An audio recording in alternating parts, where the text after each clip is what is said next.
Ganga river system. ठीक है, हम लोग आज इस टॉपिक को कवर करेंगे और इसमें हम लोग एक एक पॉइंट अच्छे से देखेंगे। सबसे पहले आप लोग ये ध्यान दीजिए, ये एक तिब्बत में एक झील है, इसे मानसरोवर झील के नाम से भी जानते हैं।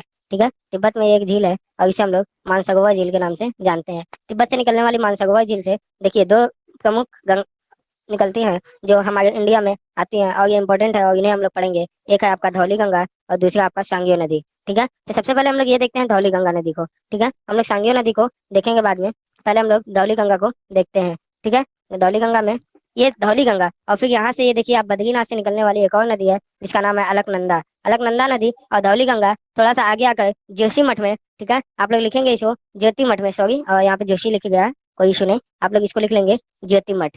ठीक है, ज्योति मठ या जोशी मठ ऐसे भी नाम से जाने जाते हैं, कोई नहीं, ज्यादा नाम का अंतर ना हो तो आप लोग बिल्कुल पहचान सकते हैं, कोई दिक्कत नहीं आने वाली। ठीक है, ज्योति मठ इसके नाम से जाना जाता है। धौली गंगा और अलग गंगा यहाँ पे विष्णु प्रयाग बनाती हैं। क्या बनाती हैं यहाँ पे, आप लोग देख सकते हैं, यहाँ पे विष्णु प्रयाग बनाया जा रहा है। ठीक है, विष्णु प्रयाग का निर्माण करती हैं मानसरोवर से निकलने वाली धौली गंगा और बद्रीनाथ से निकलने वाली अलकनंदा, ये विष्णु प्रयाग का निर्माण करती हैं। और फिर आप थोड़ा सा और आगे जाएंगे तो एक और आती है सहायक नदी अलकनंदा की, और वो है नंदाकिनी नदी। नंदाकिनी नदी और अलकनंदा, अलकनंदा और नंदाकिनी नदी मिल करके यहाँ पे आप देखिए नंद प्रयाग का निर्माण कर गई हैं। हालांकि प्रयागों का नाम आप याद करते जाइएगा क्योंकि एग्जाम में इनका क्रम पूछ देता है। ठीक है, एग्जाम में इनका क्रम पूछ देता है।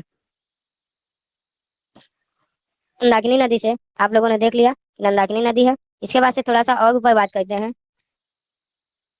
धौली गंगा नंदाकिनी नगर को नंदाकिनी नदी से मिलकर नंदप्रयाग बना लेती है। इसके बाद आगे देखिए आप लोग, ये एक नदी आती है, वो है पिंडाग नदी। ठीक, देख सकते हैं पिंडाग नदी। आपकी अलकनंदा से ही मिल करके ये अलकनंदा से ही मिल करके, ठीक है,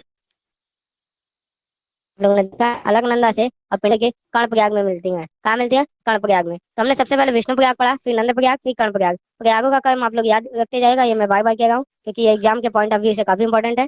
ठीक है, इसके बाद से थोड़ा सा और मिटने का इसके बाद थोड़ा सा और आगे हम लोग बात करते हैं। ये आती है आपकी मंदाकिनी नदी। ठीक है, मंदाकिनी नदी का उद्गम स्थल आप लोग देखेंगे तो मंदाकिनी नदी आपके केदारनाथ से निकल रही है। केदारनाथ से निकलने वाली नदी का नाम क्या है, तो याद रखिएगा मंदाकिनी नदी। मंदाकिनी नदी और ये आपकी अलकनंदा, ये दोनों रुद्रप्रयाग में मिलती हैं। ठीक है, ये दोनों नदियाँ रुद्रप्रयाग में मिल रही हैं, ये देख सकते हैं आप लोग, रुद्रप्रयाग में ये दोनों नदियाँ मिल रही हैं, रुद्रप्रयाग। इसके बाद देखेंगे पॉइंट, ये आपका निकलने वाली है गंगोत्री से निकलने, ठीक है, गंगोत्री से निकलने वाली लोग देख सकते हैं। गंगोत्री से कौन सी नदी निकल रही है, भागीरथी नदी निकल रही है। ठीक है, और ये नदी है देवप्रयाग में। ठीक है, देवप्रयाग कहाँ स्थित है, हरिद्वार में। ठीक है, देवप्रयाग से मिल रही है ये नदी, हरिद्वार में देवप्रयाग बनाती है। ठीक है, किसके साथ मिल रही है, ये अलकनंदा के साथ। ये आप लोग याद रखिएगा कि जो भी मैं बता रहा हूँ, जो भी नदियाँ इस नदी के साथ मिल रही है, तो ये याद रखिए अभी अभी तक ठीक है जितने भी प्रयाग बनाए जा रहे हैं वो अलकनंदा नदी पर ही बनाए जा रहे हैं। अलकनंदा नदी और विभिन्न सहायक नदियां मिल करके, ठीक है, का निर्माण कर गई हैं। ठीक है, देवप्रयाग आपका हरिद्वार में है। ठीक है, तो इसके बाद से अब एक पॉइंट और देख लीजिए आप लोग। ये पॉइंट है, हम लोगों ने ये देखा केदारनाथ से मंदाकिनी नदी निकल रही है। ठीक है, केदारनाथ से मंदाकिनी नदी, गंगोत्री से भगीरथी। इसके बाद हम लोग देखेंगे, इसके बाद से हम लोग देखने वाले हैं ये यमुनोत्री से निकलने वाली यमुना नदी। ठीक है, यमुनोत्री से निकलने वाली यमुना नदी, ये यमुनोत्री नदी है और इससे निकल रही है ये यमुना नदी। ठीक है, यमुना नदी भी काफी इंपॉर्टेंट है क्योंकि ये गंगा की सबसे बड़ी और सहायक नदी है। ठीक है, गंगा की सबसे बड़ी सहायक नदी है। ठीक है, ये आप लोग देख सकते हैं, इसमें आप लोग को साफ दिख रहा होगा, ये है आपकी आई। ठीक है, देवप्रयाग में मिलने के बाद इसका नाम गंगा हो गया। अभी तक आपने देखा, अभी तक इसका नाम अलकनंदा था, और ये केदारनाथ में मंदाकिनी से मिलकर के रुद्रप्रयाग और गंगोत्री में भगीरथी से जब मिल जाती है तो यहाँ पे गंगा नदी का निर्माण कर। ठीक है, और उसके बाद से थोड़ा यमुनोत्री से निकलने वाली यमुना नदी। ठीक है, यमुनोत्री से ये यमुना नदी निकल रही है, इसकी सबसे पहली सहायक नदी है टोंस नदी। ठीक है, टोंस नदी, और ये जब थोड़ा सा और आ गया सहायक नदी मिलती है, और वो नदी है हिंडन नदी। क्या है, हिंडन नदी। इसके बाद थोड़ा सा और आगे आएंगे तो यहाँ पे आप लोग देखें कि पर्वत से, अरावली की पर्वत से एक, अरावली पर्वत से एक नदी निकलती है और इस नदी का नाम है, क्या, इस नदी का नाम है बनास नदी। इसी अरावली पर्वत के नीचे गोवा का पठार जो महाराष्ट्र के साइड में स्थित है, ठीक, पठार से एक और नदी निकलती है, नदी का नाम है आपका चंबल नदी। ठीक है, क्या नाम है, चंबल नदी। मालवा के पठार से निकल रही है और आगे बढ़ते बढ़ते ये आपका आती है और बनास के साथ मिल जाती है। बनास नदी चंबल की सहायक नदी है, और ये दोनों ग्वालियर में आकर के यमुना नदी से मिल जाते हैं। ठीक है, ग्वालियर में यमुना नदी से मिल जाते हैं। इसके बाद से अगर आप लोग देखेंगे चंबल की सहायक नदियों की बात करें, तो चंबल की 3 प्रमुख सहायक नदियां हैं, और वो है आपकी छिपरा, काली सिंध और पार्वती। ये जो छिपरा नदी है, इसके सामने आप लोग लिख लीजिएगा उज्जैन। ठीक है, ये जो उज्जैन शहर है, उज्जैन महाकाल मंदिर, ये आपकी छिपरा नदी के किनारे स्थित है। ठीक है, इसके बाद से छिपरा, काली सिंध, ठीक है, और पार्वती, ये तीनों चंबल की सहायक नदियां हैं। ठीक है, इसके बाद से थोड़ा सा यहाँ तक हम लोग पढ़ चुके हैं। ठीक है, इसके बाद से थोड़ा सा और आगे आएंगे तो आप लोग देखेंगे एक और नदी है जो चंबल की चंबल की सहायक नदियां खत्म हो गई हैं। अब हम लोग यमुना की सहायक नदी की बात करें तो याद रखिए ये सिंधु नदी नहीं है, जो आप लोग जम्मू कश्मीर वाला देखते हैं वो ये सिंध नदी है। ठीक है, और इस नीचे से एक और नदी निकलती है आपके मालवा के पठार से, जिसे आप लोग जानते हैं नदी। ठीक है, इसे मध्य प्रदेश का शोक भी कहा जाता, शोक कहा जाता है। ये आपकी यमुना नदी से मिलती है झांसी में। ठीक है, आकर के ये देखिए झांसी है, ये बेतवा नदी निकल रही है, और ये यमुना से मिल रही है झांसी में। उस एक छोटी सी और नदी है जिस नदी का नाम है केन नदी। ठीक है, ये केन नदी बांदा में ये मिलती है। ठीक है, बांदा के पास से जो और ये नदी सभी भी आगे बढ़ गई है। बांदा में लास्ट बार मिली केन नदी, और इधर से आप लोगों ने देख लिया था ये गंगा नदी।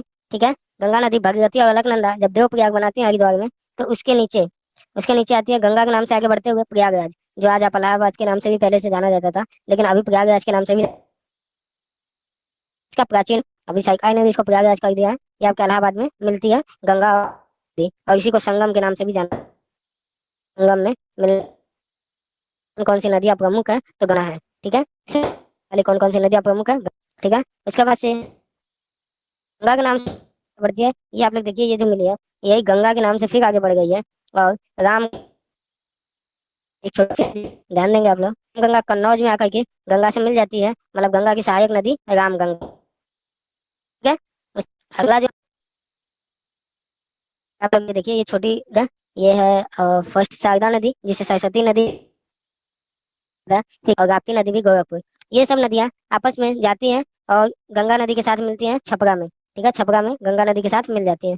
थोड़ा सा और आगे जाएंगे, नदी जो दक्षिण से आती है, ये क्वेश्चन ज्यादा बार पूछ चुका है कि गंगा की कौन सी सहायक नदी ऐसी है आती है। ठीक है, तो इसके लिए आप लोग लिख लेंगे तुरंत सोन नदी। ठीक है, सोन नदी दक्षिण से आने वाली एकमात्र नदी है जो गंगा की सहायक नदी है। ठीक है, नदी है, और ये आकर के पटना में गंगा से मिल जाती है। सोन नदी है जो दम में मिल जाती है। इसके बाद से एक और नदी है जो गंगा करके मिलती है, और इस नदी का नाम है गंडक नदी। ये आप लोग देख सकते हैं गंडक नदी, ये हाजीपुर में गंगा से मिलती है, हाजीपुर में गंगा नदी से मिल जाती है। इसके थोड़ा सा आगे बढ़ेंगे तो और नदी है जिस नदी का नाम है कोसी नदी। ये आप लोग काफी इंपॉर्टेंट नदी है, कर लेंगे। इसे बिहार का शोक भी कहा जाता है। ठीक है, इसे बिहार का शोक भी कहा जाता है। ठीक है, बिहार का शोक। ठीक है, इसी की वजह से बिहार में बाढ़ आती है, इसलिए इसे बिहार का शोक भी कहते हैं, और ये भागलपुर में मिल जाती है। ठीक है, ये नीचे वाली लाइन आप लोग ध्यान नहीं देंगे, ये मैंने लिखा है मैं, ये कोसी नदी भागलपुर में जब गंगा से मिल जाती है, इसके बाद से ये नदी बांग्लादेश से होते हुए सॉरी बांग्लादेश पश्चिम बंगाल से होते हुए बांग्लादेश में प्रवेश करती है।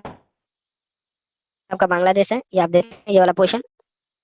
तो अब जब ये बांग्लादेश में का नाम चेंज हो जाता है, और इसी नदी का नाम नदी इसी नदी का नाम बदल गई। ठीक है, नदी हो जाता है। और ये हमने देखा। अब हम लोग एक बात करने वाले थे, हम लोग देखे थे मानसरोवर झील से एक और इम्पोर्टेंट नदी निकलती है, और उस नदी का नाम है सांगियो नदी। ठीक है, उसको तिब्बत में किस नाम से जाना जाता है, याद है कि मानसरोवर झील तिब्बत में है, ये काफी मानसरोवर नदी तिब्बत में किस नाम से जानी जाती है, ये सांगियो नदी के नाम से तिब्बत में जानी जाती है। ठीक, पढ़ते हुए इस करती है अरुणाचल प्रदेश में, ये आप लोग देख सकते हैं। अरुणाचल प्रदेश में जब ये नदी प्रवेश करती है तो इस नदी का नाम हो जाता है दिहा। क्या हो इसके बाद से यही नदी आगे बढ़ते हुए जब असम में आती है, असम में तो विश्व के सबसे बड़े फटाक से विश्व के सबसे बड़े नदी द्वीप का निर्माण करती है। विश्व के सबसे बड़े विश्व के सबसे बड़े नदी द्वीप का निर्माण करती है। विश्व के सबसे बड़े सही जगह नहीं बच पाएगा, बस विश्व नदी द्वीप का निर्माण करती है। इस नदी द्वीप का नाम आप लोग देख सकते हैं, माजुली द्वीप। ठीक है, ये द्वीप, मैं इस पोर्शन को हाईलाइट कर देता हूँ। ये रहा, माजुली द्वीप, माजुली द्वीप का निर्माण करती है। और असम में ही नदी का, असम में इस नदी का नाम बदल करके ब्रह्मपुत्र हो जाता है, ब्रह्मपुत्र। तो अभी आप लोग ध्यान देगा, तगवा झील से निकल, तो इसका नाम सांगियो प्रदेश में जा गया, तो दिहांग है। और ये नदी का नदी, ठीक है, ब्रह्मपुत्र नदी। अब ये क्या जाते हुए बांग्लादेश में इसी ब्रह्मपुत्र नदी का ही नाम बदल करके जमुना नदी हो जाता है। ठीक है, तो कई बार एग्जाम में पूछता है जमुना नदी किस नदी का पर्याय है। ठीक है, ब्रह्मपुत्र नदी की पर्यायवाची फिर ये ब्रह्मपुत्र गंगा नदी, जो कि जमुना और पद्मा के नाम से जानी जा रही है, ये दोनों मिलकर के नदी का निर्माण करती हैं, जिसका नाम है पद्मा नदी है। और पद्मा लोग देख सकते हैं, और जगह कम था नहीं तो, जगह कम था नहीं तो मैंने इस साइड बनाया हुआ था फिगर कुछ, मेरे पेज में थोड़ा सा जगह कम था बच्चों, तो इस वजह से। अब आप लोग ये देख सकते हैं, इधर ये मेघालय, ये मणिपुर। ठीक है, इधर से दो नदियां आ गई हैं, और ये नदी है आपकी मंथरा नदी। ठीक है, कौन सी नदी है? तो मंथ